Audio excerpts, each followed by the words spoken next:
अकबर की पत्नी जोधाबाई की कृष्ण भक्ति के बारे में तो आप सभी ने खूब पढ़ा और सुना होगा, परंतु अकबर की उस बेगम के बारे में शायद ही कुछ लोग जानते होंगे जो मुस्लिम होने के बावजूद श्री कृष्ण की भक्ति में रम गई थी। उनकी भक्ति से प्रसन्न होकर भगवान श्री कृष्ण को स्वयं दर्शन देने आना पड़ा। ब्रज में आज भी उनकी समाधि बनी हुई है। आइए जानते हैं उनके बारे में। अकबर की इस पत्नी का नाम था ताज बीबी। इनकी समाधि आज भी ब्रज भूमि की रमन रेती से लगभग 2 किलोमीटर की दूरी पर मौजूद है और कृष्ण भक्ति की गाथा कह रही है। किंवदंतियों के अनुसार ताज बीबी ने एक बार मुल्लाओं और मौलवियों से पूछा, क्या अल्लाह का दीदार हो सकता है? क्या अल्लाह को देखना संभव है? उन्हें भरोसा दिलाया गया कि अगर वह हज के लिए मक्का जाती हैं तो वह भगवान को देख सकती हैं। हालांकि सभी ने उन्हें यह कहकर हतोत्साहित करने की कोशिश की कि वह बहुत छोटी हैं। उन्हें बताया गया कि मक्का की यात्रा जीवन के अंतिम चरण में रहने वालों के लिए है, परंतु कोई भी चीज़ उनकी भगवान को देखने की इच्छा को रोक नहीं सकी। मौलवियों के ऐसा कहने पर ताज बीबी काबा शरीफ की यात्रा पर निकल पड़ी। मार्ग में एक पड़ाव ब्रज में पड़ा। घंटे घड़ियालों की आवाज़ सुनकर ताज बीबी ने लोगों से पूछा कि यह क्या है। दीवान ने कहा, यहाँ कुछ लोगों का छोटा खुदा रहता है। ताज ने आग्रह किया कि वह छोटा खुदा से मिलकर ही आगे चलेंगी। जैसे ही मंदिर में प्रवेश करना चाहा, पंडों ने उन्हें रोक दिया। ताज वहीं बैठकर गाने लगी। कहते हैं ताज की भक्ति से प्रसन्न होकर श्री कृष्ण ने इन्हें साक्षात दर्शन देकर कृतार्थ किया। इसके बाद ताज बीबी गोस्वामी विठल नाथ जी की सेविका बन गई। उन्होंने कृष्ण की भक्ति में कविताएं, छंद और धमार भी लिखे, जो आज भी पुष्टि मार्गीय मंदिरों में गाए जाते हैं। परंतु पुरातत्व विभाग की उपेक्षाओं के कारण उनकी समाधि आज भी वीरान वन में गुमनाम पड़ी है। बीरबल की पुत्री शोभावती और जयमल की पुत्री लीलावती की श्री विठल नाथ जी के चरण कमलों में अटूट आस्था थी और वे दोनों श्री कृष्ण की भक्त थीं। दोनों ही ब्रज के गोवर्धन में ठाकुर श्रीनाथ जी के दर्शन के लिए आती थीं। लीलावती और शोभावती ताज बीबी के पास आया करती थी। ताज बीबी को इन श्री कृष्ण भक्तों के साथ संगति करने का अवसर मिला और वह श्री कृष्ण की लीलाएं सुनती थी, जिससे ताज बीबी के हृदय में भी श्री कृष्ण के प्रति प्रेम बढ़ता ही गया। ताज बीबी को इन श्री कृष्ण भक्तों की संगति का अवसर मिला। एक बार ताज बीबी अकबर से अनुमति लेकर गोसाई जी के दर्शन के लिए गोवर्धन आईं। श्री गोसाई जी के दर्शन के बाद ताज बीबी कुछ समय तक गोवर्धन में रहीं और गोसाई जी के सत्संग में भाग लेने लगीं। ताज बीबी ने ब्रज में अनेक लीला स्थलों और मंदिरों का भ्रमण किया।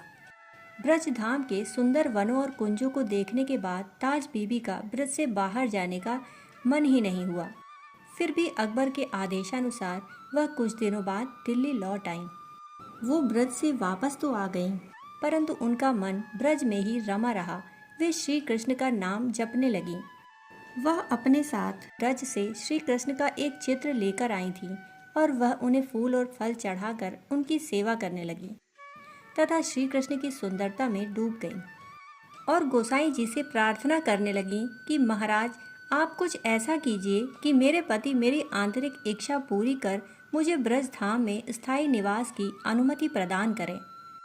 गोसाई जी ने कहा, अपने पति की हर आज्ञा का पालन करो, वे तुम्हारी इच्छा अवश्य पूरी करेंगे। इसके बाद वह दिल्ली लौट आई और अकबर के हर आदेश का पालन करने लगी। इसके कुछ दिनों पश्चात ही एक दिन अकबर ने स्वयं पूछा, तुम्हारी क्या इच्छा है? कृपया मुझे बताओ, मैं तुम्हारी इच्छा अवश्य पूरी करूंगा। तब ताज बीबी ने अपनी बुद्धि का इस्तेमाल किया और कहा, महाराज, मैं आगरा के महल में रहना चाहती हूँ। कृपया मुझे आगरा में स्थित महल में भेज दें, क्योंकि वह जानती थी कि यदि मैं वृंदावन में स्थायी रूप से रहने के लिए कहूँगी तो अकबर मना कर देंगे। अकबर ने इस बात पर सहमति जताते हुए ताज बीबी को यमुना नदी के रास्ते नाव से आगरा के एक महल में भेज दिया। आगरा ब्रज की सीमा पर स्थित है। इसलिए यह ताज बीबी के लिए सुविधाजनक हो गया, क्योंकि वह अब अक्सर गोवर्धन, गोकुल, वृंदावन, बरसाना आदि स्थानों पर घूमने जाती थी और ब्रज धाम के दिव्य स्थानों में डूब जाती। अब ताज बीबी का हृदय श्री कृष्ण के विरह में जलने लगा और वह श्री कृष्ण के दर्शन के लिए रोती रहती। ताज बीबी की वेशभूषा भी बदल गई थी। एक दिन बादशाह अकबर जब आगरा आए तो उनकी दूसरी पत्नियों ने ताज बीबी के बारे में बताया कि वह बिल्कुल बदल गई हैं, उनका पहनावा भी बदल गया है। वह कुरान की आयतें छोड़कर श्री कृष्ण की तस्वीर को अपने हृदय से लगाकर रोती रहती थी। वह हमेशा कृष्ण कृष्ण जपती। उनके खाने पीने की आदतें भी बदल गईं। ताज बीबी आगरा छोड़कर वृंदावन आकर झोपड़ी बनाकर रहने लगी। ताज बीबी को श्री गोविंद देव जी के दर्शन की असीम इच्छा थी, परंतु वह खुद को म्लेच्छ मानते हुए मंदिर के अंदर नहीं गई। गोविंद देव मंदिर के द्वार पर माथा टेक कर वापस लौट जाती। परंतु भगवान तो सब कुछ जानते हैं। वे मेरे हृदय की इच्छा जानते हैं। जब भगवान किसी पुजारी के हृदय में प्रेरणा उत्पन्न करेंगे और पुजारी मुझे मंदिर के अंदर बुलाएंगे, तब मुझे भगवान के दर्शन का सौभाग्य प्राप्त होगा।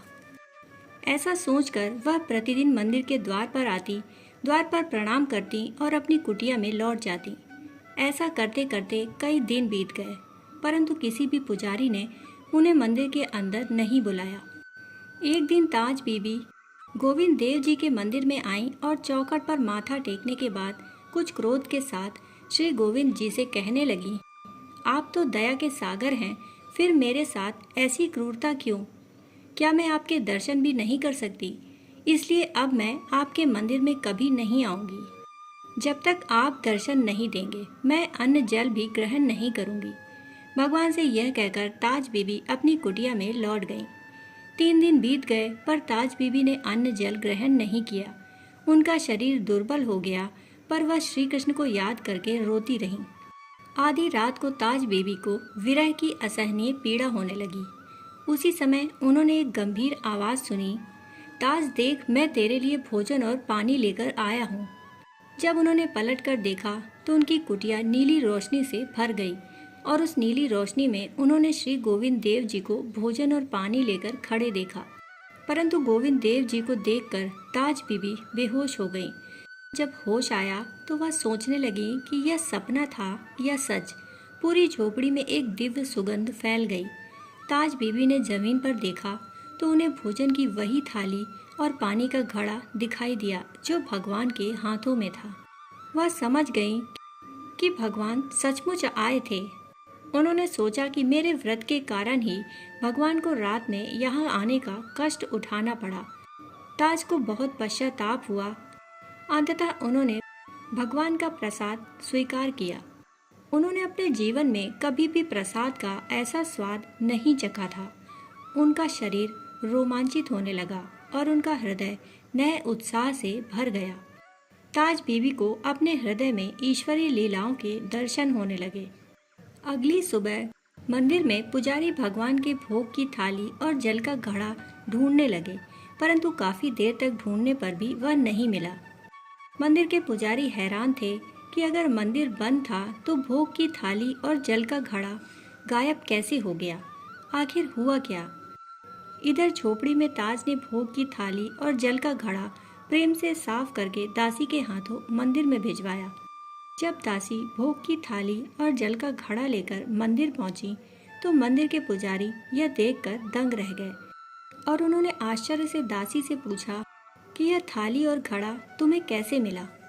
दासी ने उत्तर दिया, महारानी ताज बीबी ने यह भेजा है। पुजारी ताज बीबी के पास आए और आश्चर्य से पूछने लगे, भोग की थाल और पानी का घड़ा तुम्हारे पास कैसे आया? ताज ने श्री कृष्ण के माध्यम से अपने साथ घटित हुई पूरी दिव्य कहानी कह सुनाई। पुजारी ने ताज बीबी के सौभाग्य की सराहना की कि श्री गोविंद देव जी ने ताज बीबी को स्वयं दर्शन दिए। यह कथा धीरे धीरे पूरे ब्रज धाम में फैल गई और दूर दूर से लोग ताज बीबी को देखने आने लगे। कुछ दिनों बाद ताज यमुना पार करके गोकुल महावन चली गई और अपना शेष जीवन वहीं बिताया। ताज को ब्रज गोकुल से इतना लगाव था कि उन्होंने आगरा में गोकुलपुरा नाम से एक बस्ती बसाई, जहां वह स्वयं रहने लगी। यह आज भी उनकी जीवंत स्मृति है। एक वैष्णव के लिए इस भौतिक संसार में यात्रा का अंत भक्ति के सर्वोच्च लक्ष्य परम ब्रह्म श्री कृष्ण के साथ विलय में होता है। एक दिन अपने प्रियतम के दर्शन के आनंद में डूबी ताज बीबी को सारी सुध बुध खो गई। वह होली खेलने में मग्न अपने प्रियतम को पकड़ने के लिए दौड़ी। दासियों ने उन्हें रोकने की कोशिश की, परंतु बाद में उन्हें एहसास हुआ कि ताज शरीर छोड़ चुकी थी और दासियों की गोद में जो था वह केवल उनका नश्वर अस्तित्व था। ताज बीबी ने गोकुल महावन में अपना शरीर त्याग किया और गोपी रूप में श्री राधा कृष्ण की लीलाओं को प्राप्त किया। यहीं पर उनकी समाधि स्थित है। दोस्तों, कहानी सुनने के लिए आप सभी का बहुत बहुत आभार। फिर मिलते हैं ऐसी ही अनोखी कहानी के साथ। तब तक के लिए धन्यवाद।